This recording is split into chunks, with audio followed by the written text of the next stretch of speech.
Video like जरूर कर लीजिए और ऐसे वीडियो लगातार फ्री में पाने के लिए चैनल को तुरंत सब्सक्राइब कर लीजिए और बेल आइकन को जरूर टैप कर लीजिए ताकि आगे भी सारे वीडियो आपको मिलते रहे। यूट्यूब में फॉलो करते हैं तो प्लीज ये वाला फ्री टेलीग्राम चैनल जरूर ज्वाइन कर लीजिएगा। सारे नोटिफिकेशन सारे अपडेट यहीं पे आते हैं, ध्यान रखिएगा। नमस्कार दोस्तों, स्वागत है आप सभी का ऑनलाइन एग्जाम प्रिपरेशन पर which is the part of study for civil services.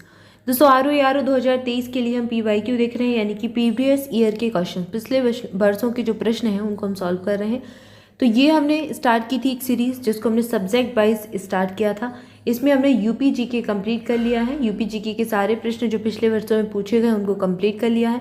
Next हमने स्टार्ट किया था इकोनॉमिक्स, यानी कि अर्थव्यवस्था। तो इकोनॉमी के हम प्रश्न अभी हम देख रहे हैं और इसमें हमने कुछ प्रश्न देख लिए थे, कुछ प्रश्न बाकी हैं जिनको हम देखते हैं। तो चलिए स्टार्ट करते हैं। नेक्स्ट प्रश्न है हमारा 70 नंबर का।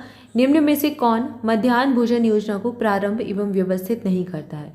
तो कुछ ऑप्शंस दिए गए हैं जिसमें बताना है कि कौन इस योजना से संबंधित नहीं है।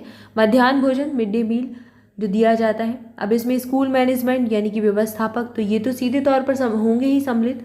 पंचायती राज संस्था, तो ये भी सम्मिलित होती है। स्वयं सेवा समूह, ये भी सम्मिलित होती है। लेकिन जो इससे संबंधित नहीं है वो है ठेकेदार। ठेकेदार का इससे कोई लेना देना नहीं। अगला प्रश्न है, निम्नलिखित में से कौन सा फूड लूज उद्योग का एक उदाहरण है? तेल शोधन, चीनी, सॉफ्टवेयर या फिर एल्यूमिनियम। तो सॉफ्टवेयर इसका एक उदाहरण हो जाएगा। अगला प्रश्न है, यहाँ पर दो सूचियाँ दी गई है। एक तरफ योजनाएं दी गई हैं, दूसरी तरफ उनका वर्ष दिया गया है। तो कुछ योजनाएं जो मतलब फेमस हैं, अभी चल नहीं रही हैं, हो सकता है कोई नाम बदल गया और फिर चलाई जा रही हैं, लेकिन बहुत प्रचलित थी, तो इनके बारे में पूछा जाता है। कुछ पुरानी योजनाएं हैं लेकिन पूछते हैं हर एक एग्जाम में, अक्सर पूछी जाती है। जैसे सर्व शिक्षा अभियान बहुत प्रसिद्ध है, ये 2001 का है। साक्षर भारत अभियान ये 2009 का है। ऑपरेशन ब्लैक बोर्ड इसके भी पहले आया था, 1987 का है, काफ़ी पुराना है। और राष्ट्रीय साक्षरता मिशन ये 1988 में आया, ऑपरेशन ब्लैक बोर्ड के एक साल बाद। तो इस चारों ही बहुत इंपॉर्टेंट है, चारों की डेट जरूर याद कर लें। अगला प्रश्न है, वैश्वीकरण के संबंध में निम्नलिखित कथनों में कौन एक सही नहीं है? तो इनमें से कौन सा है जो सही नहीं है? वैश्वीकरण के बारे में बताना है। इसने भारतीय उद्योगपतियों को विदेश निवेश प्राप्त करने के लिए उत्साहित किया, तो बिल्कुल सही है। वैश्वीकरण मतलब विदेश में निवेश करना। इसने शिखर के उद्योगपतियों का विदेश में बड़े प्रतिष्ठानों को खरीदने के लिए भी प्रेरित किया, ये भी सही है। इसने विदेशी कंपनियों को भारतीय कंपनियों को खरीदने के लिए लालायित किया, ये भी सही है। और इसने भारत में छोटे उद्यमियों के में आशावाद का एक बोध पैदा किया। तो भारत में छोटे जो उद्यमी हैं उनमें आशावाद का बोध पैदा इसने नहीं किया था, तो ये वाला गलत हो जाएगा, बाकी ये तीनों सही है। इसके बाद अगला प्रश्न है, निम्नलिखित में से कौन सा एक न्यूनतम आवश्यकता कार्यक्रम के अंतर्गत नहीं है? ग्रामीण जल आपूर्ति। तो जल की आपूर्ति तो भाई न्यूनतम आवश्यकता होती है, रोटी कपड़ा मकान और पानी भी चाहिए पीने के लिए। प्राथमिक शिक्षा भी बहुत जरूरी है और नगरों की मलिन बस्तियों में सुधार भी जरूरी है, लेकिन सामाजिक मानकी एक न्यूनतम आवश्यकता कार्यक्रम के तहत नहीं रखा जाता। अगला प्रश्न है, निम्नलिखित में से कौन सा कार्यक्रम ग्रामीण भारत में गरीबी दूर करने के लिए आया था? IRDP, ट्राइसेम, NREP। तो ये सारे जो कार्यक्रम हैं गरीबी को दूर करने के लिए ही भारत सरकार के द्वारा लाए गए थे। उपयुक्त सभी उत्तर हो जाएगा। अगला प्रश्न है, राष्ट्रीय ग्रामीण स्वास्थ्य मिशन किस पंचवर्षीय योजना में शुरू हुआ? तो राष्ट्रीय ग्रामीण स्वास्थ्य मिशन जो है ये 10वीं पंचवर्षीय योजना में आया था। कुल 12 पंचवर्षीय योजनाएं रही। इनके बारे में एक पंचवर्षीय योजना पर पूरा आपको मिल जाएगा वीडियो, प्लेलिस्ट भी बनी हुई है चैनल पर, तो वो जरूर देख लो। उसमें सारी पंचवर्षीय योजनाओं के बारे में बताया गया है, जितने भी महत्वपूर्ण तथ्य बन सकते हैं और जो एग्जाम में अक्सर पूछे जाते हैं तो उनके बारे में बताते हैं। हालांकि अब ये कार्यकाल में नहीं है, पंचवर्षीय योजना अब नहीं बनती क्योंकि नीति आयोग आ चुका है, अब प्लानिंग कमीशन है तो वही काम करता है। लेकिन फिर भी अक्सर एग्जाम में ये पूछा जाता है, एग्जामिनर का ये फेवरेट क्वेश्चन होता है, फेवरेट टॉपिक मान लें, इससे प्रश्न बनते ही हैं। अगला प्रश्न दिया गया है, स्वतंत्र भारत की प्रथम औद्योगिक नीति की घोषणा कब की गई? तो 1948 में आई, ये याद कर लें अच्छे से। मौसम आधारित फसल बीमा योजना सर्वप्रथम लागू की गई थी, कब लागू की गई? तो ये कर्नाटक में सबसे पहले लागू की गई। अगला प्रश्न है, निम्नलिखित में से कौन सा कृषि उत्पाद अपने निर्यात से देश के लिए सर्वाधिक विदेशी मुद्रा प्राप्त करता है? कहवा, बासमती चावल, कच्ची कपास या फिर चाय? तो इस बासमती चावल एक कृषि उत्पाद है जो कि निर्यात से इसका दूसरे देशों में इसको भेजा जाता है और सबसे ज़्यादा विदेशी मुद्रा ये लाता है। अगला प्रश्न है यहाँ पर, आम आदमी बीमा योजना को प्रारंभ किया गया, कब प्रारंभ किया गया? 2 अक्टूबर 2007 को। 1818 ईस्वी में पहला सूती वस्त्र कारखाना निम्न क्षेत्र में शुरू हुआ था, कहाँ पे? पश्चिम बंगाल के फोर्ट ग्लास्टर में सबसे पहले शुरू किया गया था। अगला प्रश्न है, निम्नलिखित में से कौन 1 जनवरी 2005 में फाइनेंशियल इंक्लूजन पर बनाई गई समिति का अध्यक्ष था? तो ये थे श्री रंगराजन। ऑप्शन ई सही उत्तर हो जाएगा। भारत में संकारी यानी चालू जोतों का सबसे बड़ा औसत आकार है, कहाँ पर? राजस्थान में हो जाएगा। ऑप्शन डी सही उत्तर है। अगला प्रश्न है, भारतीय हीरा संस्थान कहाँ स्थापित किया गया? तो ये सूरत में है। ऑप्शन बी सही उत्तर होगा। अगला प्रश्न है, 2 सूचियां दी गई हैं, आर्थिक विकास, आर्थिक वृद्धि, संपोषित विकास और जीवन की गुणवत्ता। इनको सही सुमेलित करना है दूसरी सूची से। तो पहली सूची में सबसे पहले दिया गया आर्थिक विकास, तो ये संरचनात्मक परिवर्तन से संबंधित हो जाएगा। आर्थिक वृद्धि का संबंध हो जाएगा सकल घरेलू उत्पाद से, यानी कि जीडीपी से। और संपोषित विकास का संबंध किससे हो जाएगा? पर्यावरण से। और जीवन की गुणवत्ता का संबंध हो जाएगा स्वास्थ्य से। स्वास्थ्य जीवन की गुणवत्ता का सूचक है। तो ये मिलान आराम से कर लीजिएगा, ऐसे प्रश्न पूछे जाते हैं, ऐसे प्रश्न के लिए भी तैयार रहें। अगला प्रश्न है, आर्थर डंकर का नाम संबंधित है, किससे संबंधित है? तो ये गेट से संबंधित है। गेट GAT गेट जो है एक संगठन है, उससे संबंधित है। अगला प्रश्न है, विश्व व्यापार संगठन के अंतर्गत कृषि पर समझौते के मुख्य 3 स्तंभों में निम्नलिखित में से कौन सा सम्मिलित नहीं है? तो 3 ऐसे हैं जो सम्मिलित हैं और चौथा ऐसा दिया गया जो सम्मिलित नहीं है। तो बाजार पहुंच इसमें है, आंतरिक समर्थन है, निर्यात प्रतियोगिता है, डंपिंग रोधी और प्रतिपूरक चुंगियां, ये इसमें सम्मिलित नहीं है। तो ये वाला सही उत्तर हो जाएगा। अगला प्रश्न है, भारत में गरीबी रेखा की निर्धारण का आधार क्या है? तो इसका निर्धारण हम करते हैं उपभोग आंकड़े पर। जो उपभोग के आंकड़े होते हैं उस पर हम गरीबी रेखा का निर्धारण करते हैं। अगला प्रश्न है, निम्नलिखित में से कौन सा कार्यक्रम ग्रामीण अवस्थापना विकास कोष के अंतर्गत नहीं आता? तो ग्रामीण उद्योग हो जाएंगे, बाकी ये तीनों आ जाएंगे। मतलब जल की आपूर्ति, सड़कें, विद्युतीकरण, ये ग्रामीण अवस्थापना विकास के अंतर्गत आते हैं, कोष के अंतर्गत, लेकिन ग्रामीण उद्योग इसमें नहीं आएगा। अगला प्रश्न है, राजीव आवास योजना का लक्ष्य क्या है? तो मलिन बस्ती मुक्त भारत ये इस योजना का लक्ष्य हो जाएगा। JNNURM का संबंध निम्नलिखित में से किस में सुधार करने से है?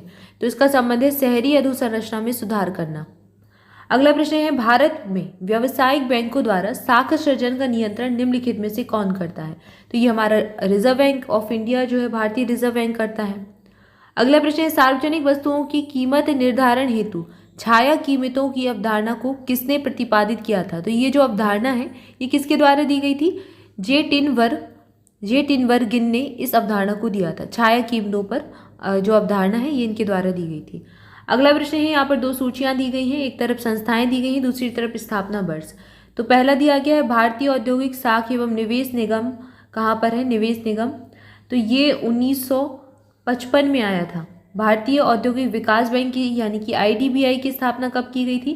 तो ICICI की स्थापना 1955 में की गई थी। एक प्राइवेट बैंक है, आप सबने नाम सुना ही होगा। और भारतीय औद्योगिक विकास बैंक IDBI कब आया? 1964 में। ये बहुत इंपॉर्टेंट है, कई बार पूछ चुके हैं। भारतीय औद्योगिक वित्त निगम IFCI ये कब स्थापित किया गया? 1948 का है ये। और भारतीय लघु उद्योग विकास बैंक यानी सिडबी की डेट भी याद रखें, इसकी स्थापना 1990 में की गई थी। ठीक है, ये सारे इंपॉर्टेंट हैं। अलग अलग भी प्रश्न, इंडिविजुअल प्रश्न भी आपसे पूछा जा सकता है इससे। भारत में राष्ट्रीय आय के मापने का निम्नलिखित में से कौन सा सही आधार वर्ष है? तो राष्ट्रीय आय जो है उसका आधार वर्ष है 2004-05। अगला प्रश्न है, वार्षिक आर्थिक समीक्षा को तैयार करने के लिए निम्नलिखित में से कौन उत्तरदायी है? तो ये वित्त मंत्रालय उत्तरदायी हो जाएगा, क्योंकि आर्थिक समीक्षा इकोनॉमिक सर्वे जो होता है इन्हीं के द्वारा जारी किया जाता है। अगला प्रश्न है, निम्नलिखित में से कौन सा किसान क्रेडिट कार्ड को स्कीम से आच्छादित है? तो यहाँ पर उपभोग साख और निवेश साख, मतलब जो निवेश साख है, उपभोग साख। अब क्रेडिट किस पे मिलता है? आपकी साख पर ही मिलता है। साख अच्छी होगी तो क्रेडिट मिलेगा। तो क्रेडिट, किसान क्रेडिट कार्ड भी इसी पर आधारित है। सहकारिता क्षेत्र में भारत का सबसे बड़ा उर्वरक कारखाना स्थित है, कहाँ पर? फूलपुर, उत्तर प्रदेश में सबसे बड़ा कारखाना स्थित हो जाएगा। इसके बाद अगला प्रश्न है, विशेष कृषि एवं ग्राम उद्योग योजना का मुख्य उद्देश्य है। इसका उद्देश्य क्या हो जाएगा? कृषि निर्यात का संवर्धन करना। निम्नलिखित में से किसको ट्रिप्स समझौते में संरक्षण प्रदान करने के लिए सम्मिलित नहीं किया गया है? तो पौधा उत्पादन जो है इसको सम्मिलित नहीं किया गया है, बाकी के 3 इसमें सम्मिलित हो जाएंगे।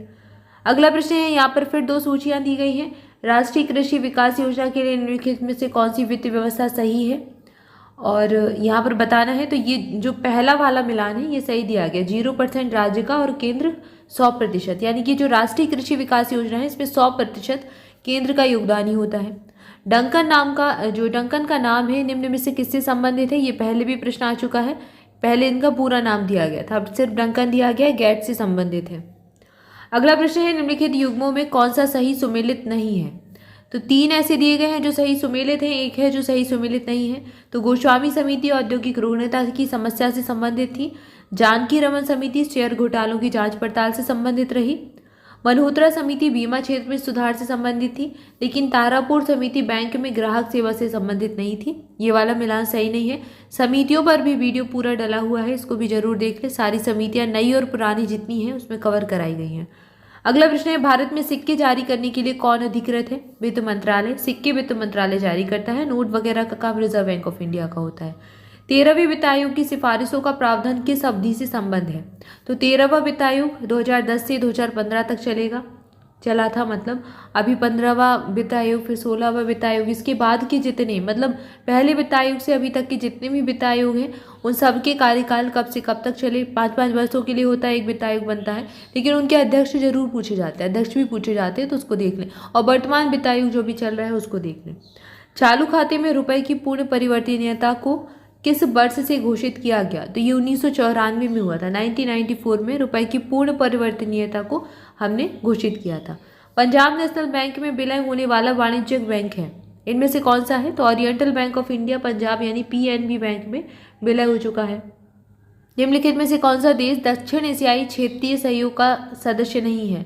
तो भारत है, पाकिस्तान है, नेपाल है, कंबोडिया इसका सदस्य नहीं है दक्षिण एशियाई क्षेत्रीय सहयोग संघ का। बाकी ये तीनों तो सदस्य हैं।